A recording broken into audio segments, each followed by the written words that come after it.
पहला जीवो साइन किया तो पेंशन को लेकर पैसे में वृद्धि कर दी, मगर बजट में कोई वृद्धि नहीं की। बजट में कोई वृद्धि नहीं की, इसका मतलब क्या है कि पेंशनर जितने थे उसमें से कटौती कर दी। तकरीबन 6 महीने में 2.5 लाख पेंशनर्स जो है, पेंशनर का नाम जो है काट दिए गए।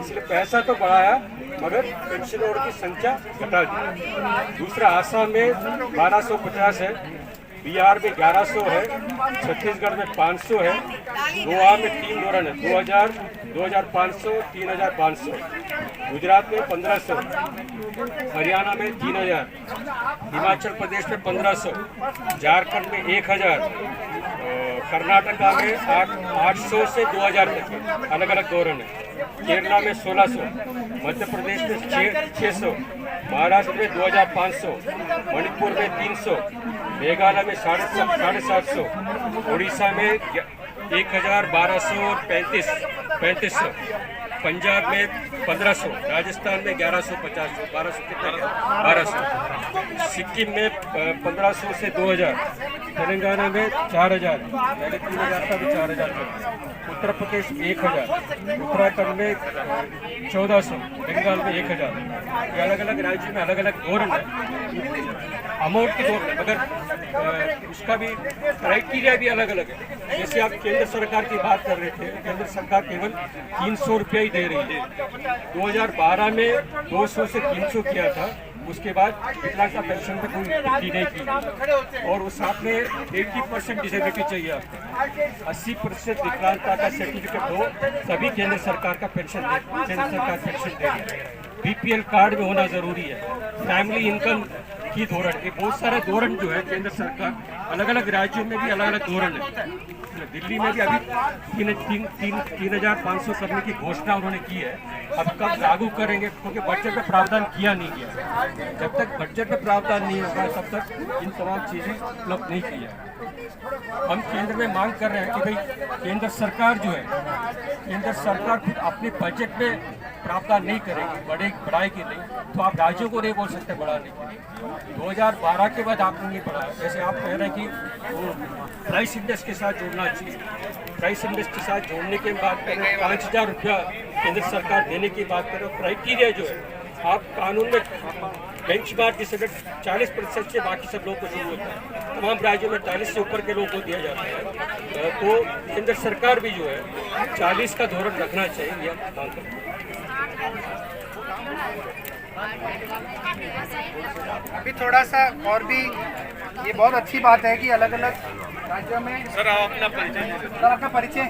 Platform for rights to disable संगठन है, देश भर का हमारा काम है। ये बहुत अच्छा है सर, हम आपके साथ जुड़ना चाहते हैं क्योंकि यहाँ पे जो स्टोरी है ना, ज़्यादा हम दुनिया से हैं और ज़्यादातर विकलांग लोगों की है, और ये बहुत हम राजस्थान में बहुत अभी भी चैलेंज है हमारे सामने। 1 लाख लोग अभी विकलांग लोग UDID की वजह से पेंशन से वंचित हैं, और UDID प्रक्रिया इतनी हाँ, क्योंकि स्टेट गवर्नमेंट का सर्टिफिकेट जो था उसको बोला कि नहीं अब आप UDID में ट्रांजिट करें, और उसके लिए कुछ जांचें तो हमारी जिला अस्पताल में होती नहीं है। उसके लिए जैसे PT और वगैरह की जांच के लिए स्टेट में रेफर करते हैं, स्टेट से भी दिल्ली। अब किसी ऐसे PT वगैरह के पेशेंट को दिल्ली रेफर कर दिया तो बेचारा जाता ही नहीं, क्योंकि उसको जाने आने में 10,000 लग जाएंगे, तो साल भर की पेंशन 10,000 नहीं। तो ये बहुत बड़ा एक हमारे लिए भी एक है कि हम इस मुद्दे को आपके माध्यम से कैसे उठा सकें। मेरा नाम सीमा बाखर है, मैं भी विकलांगता के क्षेत्र में काम करती हूँ इंडिपेंडेंट कंसल्टेंट की तरह, और बीच बीच में वॉलंटियर की हैसियत से NPRT के साथ भी काम करती हूँ। मैं 2-3 चीज़ें कहना चाहूँगी। एक तो ये मैंने अभी रिसेंटली एक रिसर्च का काम किया था कंसल्टेंसी का, उसमें मैं राजस्थान सरकार से भी मिली थी, और राजस्थान सरकार जो उनका ई-मित्रा का प्लेटफॉर्म है उसको बहुत प्रमोट कर रही है। आप लोग अभी ई-मित्रा की बात कर रहे थे और कह रहे थे कि उसमें कितनी मुश्किलें आ रही हैं, तो सरकार एक्चुअली इसको एक बहुत अच्छे मॉडल की तरह पेश कर रही है, और हमें भी उन्होंने यही इन्फॉर्मेशन दी थी कि एक बहुत अच्छा और स्मूथ प्लेटफॉर्म है, और ये वो एक क्योंकि एक हमारे सेक्टर से भी बहुत सालों से एक मांग रही है सरकार से कि एक वन स्टॉप विंडो होनी चाहिए ताकि विकलांग इंसान को 50 अलग अलग जगह ना जाना पड़े अपने बेनिफिट्स के लिए। एक ही जगह पे जाए और एक ही जगह पे उसके सारे काम हो जाए। तो ये हमारी बहुत पुरानी मांग रही है हमारे सेक्टर की। तो वो हमें ई मित्रा का प्लेटफॉर्म ये कह के भी बोल रहे थे कि ये वो एक वन विंडो प्लेटफॉर्म के जैसे है जहाँ पे एक ही जगह पे उनके सारे काम हो सकते हैं। तो ये बहुत अच्छा प्लेटफॉर्म है। तो ये सरकार का की अंडरस्टैंडिंग है, सरकार का व्यू पॉइंट है। और वहाँ पे कोई ऐसी बात नहीं निकली थी उस मीटिंग में कि बीच में इतना करप्शन में ये ई मित्रा के लोगों के द्वारा हो रहा है। या तो ये सरकार बात छुपा रही है या सरकार को ये बात ढंग से पता नहीं है। तो ये हाईलाइट करने की ऑब्वियसली ज़रूरत है। फेविकॉल है ना, फेविकॉल मतलब मेरी आवाज़ बैठी हुई है, लेकिन फेविकॉल नहीं होता। जो फेविकॉल उसको क्या करते हैं, बोतल का ढक्कन लेके उसके अंदर कुछ डाल के उसके ऊपर किसी का थंब ले लेते हैं, फिर उसके ऊपर वो फेविकॉल डाल देते हैं, सूखता है, वो थंब बन जाता है। फिर आप नहीं आओगे, मैं उसको डाल के पैसे निकाल सकता हूँ, आप भले घर पे मजे करो। अच्छा, आपके अंगूठे का वो हाँ, वो थंब ले लेते हैं। की बात पूरी हो जाने तो फिर अगर कोई बोल रहा तो बात मुझे पूरी होनी चाहिए। तो एक चीज़ तो ये, दूसरी चीज़ जो जिसका कभी जिस पे अभी तक कोई आवाज़ उठी नहीं है वो ये है कि ये जो पेंशन की स्कीम्स हैं जो सब सरकारों ने सब स्टेट्स ने जारी कर रखी हैं, जिसमें सब कई सारे अलग अलग हैं कि जैसे अब तमिलनाडु में अलग अलग परसेंटेज पे अलग अलग डिसेबिलिटी पेंशन देते हैं। तो 40 to 60 का एक अमाउंट है, 60 to 80 का एक अमाउंट है, 80% to 100 का एक अमाउंट है। तो उसमें क्या हो रहा है कि उसमें एक गड़बड़ तो ये हो रही है कि ज़्यादा पेंशन लेने के चक्कर में लोग कोशिश कर रहे हैं कि हम किसी तरह से सिस्टम से सर्टिफिकेट में पर्सन की डिसेबिलिटी का परसेंटेज बढ़वा लें। तो एक तो वहाँ दिक्कत आ रही है इस किस्म के उससे। दूसरी चीज़ जो कानून है हमारा विकलांगता का जो कानून है, rights of person with disabilities act 2016, उसका जो सोशल सिक्योरिटी का सेक्शन है, सेक्शन 24, वो साफ तौर पर ये कहता है कि विकलांगता की पेंशन पर्सन्स विद डिसेबिलिटीज के लिए है। देखो, वो कहीं पे ये नहीं कहता है कि पर्सन्स विद बेंचमार्क डिसेबिलिटीज के लिए है।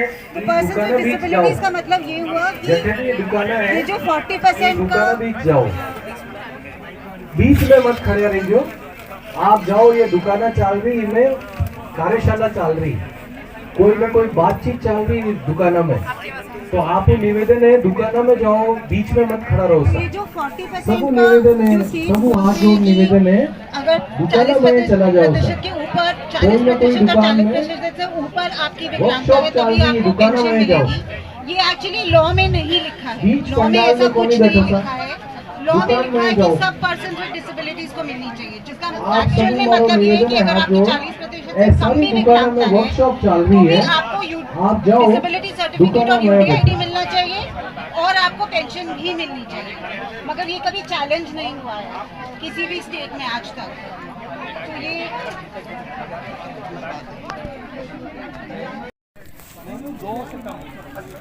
दो से कम 1.5 लाख कितना साल में, महीने का 1.5 लाख, रोज का 5,000 रुपया सरकार में जो नोट है, और हमारा महीने का 12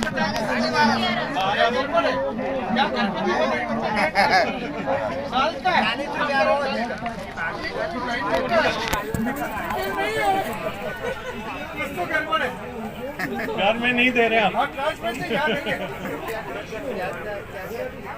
वो तो अलग बात है, इनकम टैक्स। तो इनका 1250 और वो भी नहीं मिल रहा है। इतने ये केसेस हैं, एक आध केस बताओ यहाँ है। गरीब लोगों को कीड़ा मकोड़ा समझ में नहीं आ सकता है। 1250, लेकिन आप सब लोग केस बताओ, 1000-4000 को कहीं सर ये चुका है, महंगाई का हिसाब आ जाए तो 1 मिनट थोड़ा बता रहे हैं हम लोग सर को। सर चुका है जो डिसेबल कैटेगरी से है, और क्योंकि महिला है तो इस कैटेगरी में किसी ने शादी नहीं की, 40 साल हो गए, और इनका आधार नहीं बना।